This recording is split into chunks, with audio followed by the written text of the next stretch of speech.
Welcome to the Why We Build podcast.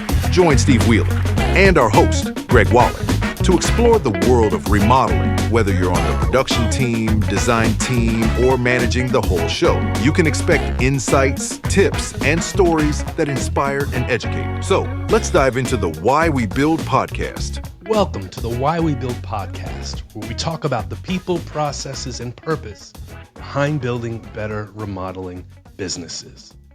I'm your host, Greg Woleck, and today it's just me. No guest, no Steve Wheeler, just me and a confession. Mea culpa, mea maxima culpa. That is Latin. I procrastinated. Contrario. That's Latin too. I was supposed to line up a guest, coordinate schedules, and get this episode recorded last week. Instead, what I did all of us do when we're avoiding something important, I got very busy with everything else. Now it's Sunday, and I have a deadline. Linea latalis. That's the loose translation of drop dead date. In the meantime, I cleaned my desk, organized my OneDrive, looked up relevant words in Latin. I even tackled the miscellaneous desk drawer, that archaeological dig of a good intention. Okay, more procrastinating. Did you know the root word of miscellaneous, misere, means to mix? Also Latin. Anyway, somewhere between the Post-it notes, fountain pens, and paper clips, it hit me. I'm procrastinating on an episode about procrastination. One more time, the root of procrastination also comes from Latin. Pro meaning forward and crastinus meaning tomorrow. That's it. I promise. No more Latin words. So today we're going to unpack it, what procrastination really is, how it shows up in our lives and in our remodeling businesses, and what we can do to beat it before it beats us. I want to start with a little honesty. Procrastination often feels productive. You convince yourself you're doing important prep work. You just need the right lighting, the right mood, the right playlist, anything but the actual work. Here's the thing, procrastination isn't always laziness. It's oftentimes protection. It's our brain saying, I don't want to deal with the discomfort of starting. In remodeling, we mask it well. We call it waiting on selections or just getting a few more quotes or making sure we have all the details. But underneath, it's the same story. We're putting off something uncomfortable, whether it's risk, imperfection, or the possibility of failure. So let's dig deeper. Why do we procrastinate? Most of us think procrastination is a time management problem. It is not that at all. It's a head trash management problem. And head trash is everything you think that makes things harder than they really are. We know how to make a schedule. We know how to set priorities. We just don't want to face the head trash that comes with doing the hard stuff. First, perfectionism. The fear of not getting it right. This one hits close to home. We're craftspeople, builders, designers. We take pride in excellence. But that pride can turn toxic when it becomes perfectionism. You've seen it, the designer redrawing the same kitchen layout 5 times, the estimator rechecking every number because I just want to be sure. Truth is, perfectionism isn't about high standards. It's about fear. Fear that what we produce won't be good enough. We delay action to protect our ego. But that delay is the enemy of excellence because progress, not perfection, is actually what builds mastery. Number 2, overwhelm. It's the weight of too much. Sometimes procrastination isn't fear, it's fatigue. When everything feels important, nothing feels possible. You open your inbox, you see 60 unread messages, 10 project updates, and 4 client questions. And your brain, it just stalls. It's like walking onto a job site buried in clutter.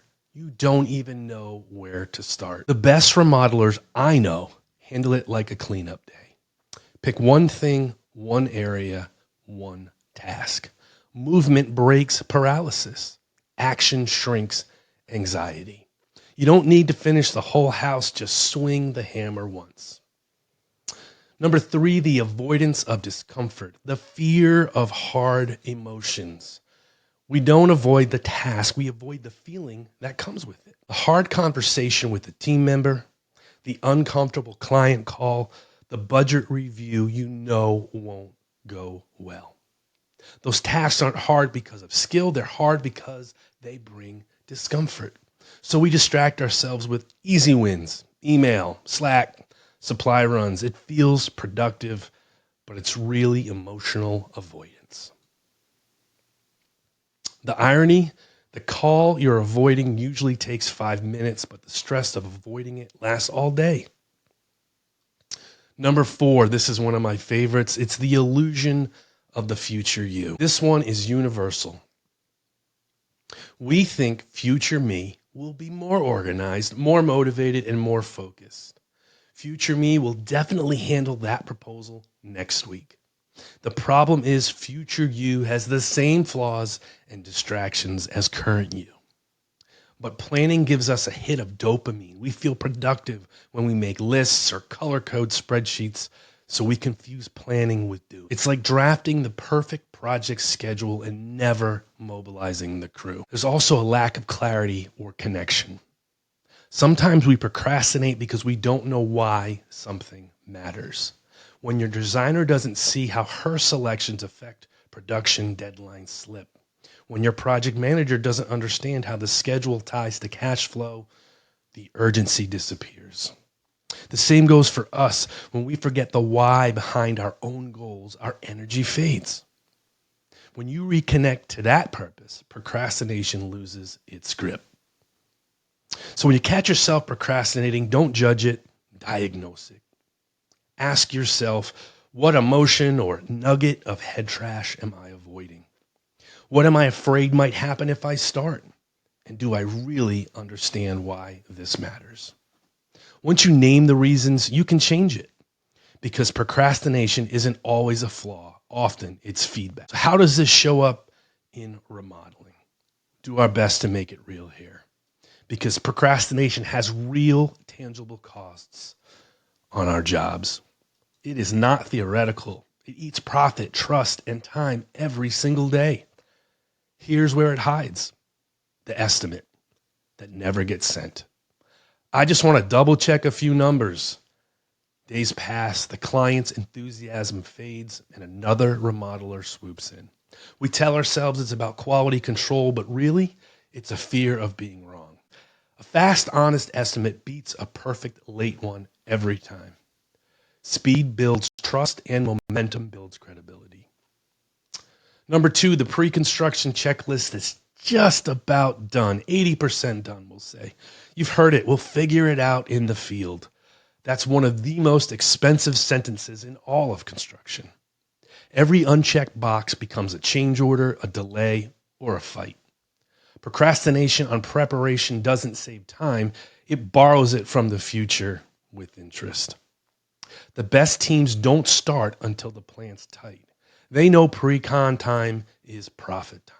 The team meeting agenda that never gets written. Number 3, I'll pull it together in the morning. Translation, we're winging it again. The result, the meeting drifts, the loudest voice wins, and everyone leaves wondering just what happened. 5 minutes of prep equals 50 minutes of focus.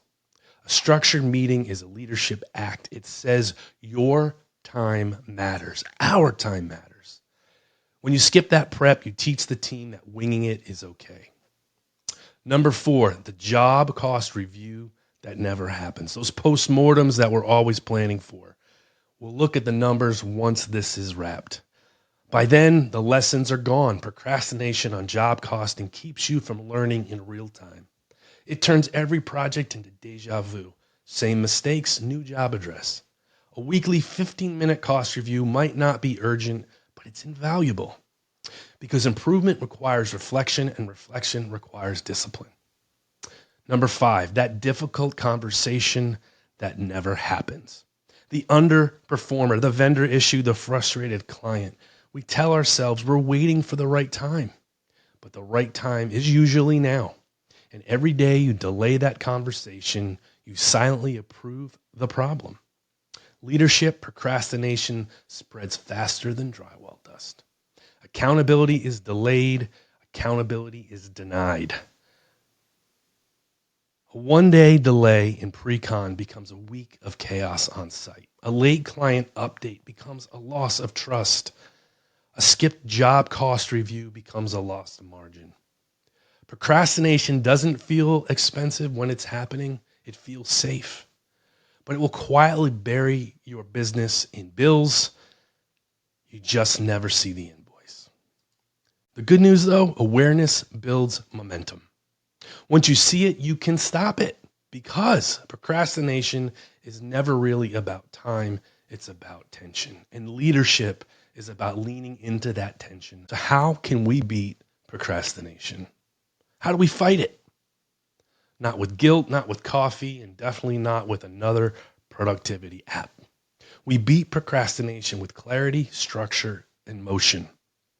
First thing you want to do is shrink the task. Big tasks paralyze, and small ones invite action.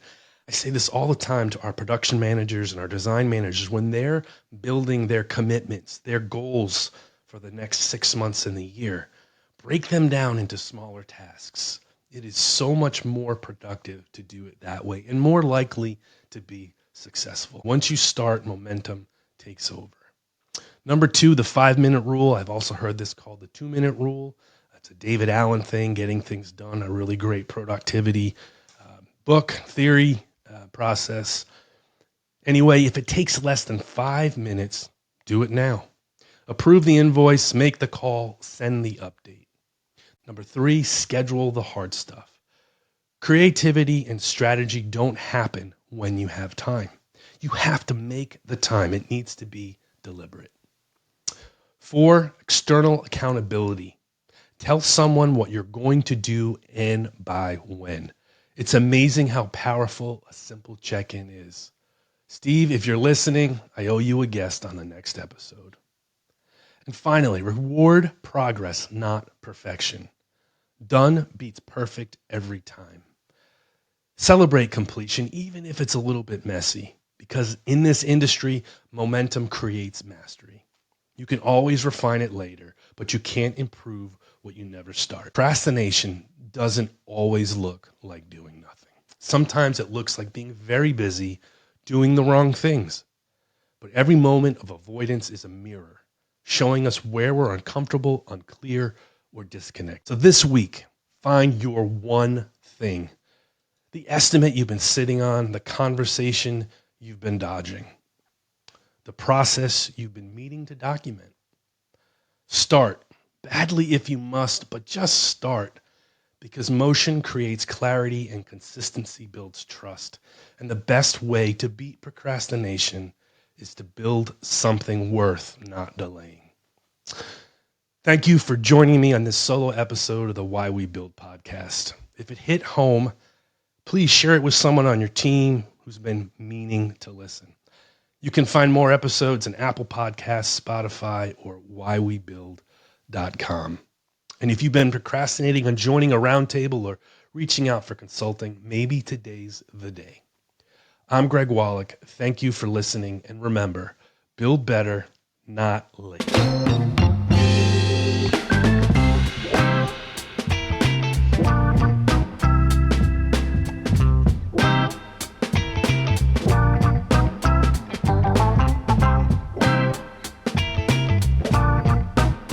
That's it for this episode of the Why We Build podcast. We hope you found something valuable to take back to your team. If you enjoyed the show, be sure to subscribe and leave a review. Please send in your ideas for future episodes. Thanks for listening, and we'll catch you on the next one. If you want more information about our Roundtables program, production manager groups, design manager groups, consulting services, or any of the Remodelers Advantage offerings, please visit remodelersadvantage.com or email greg@remodelersadvantage.com.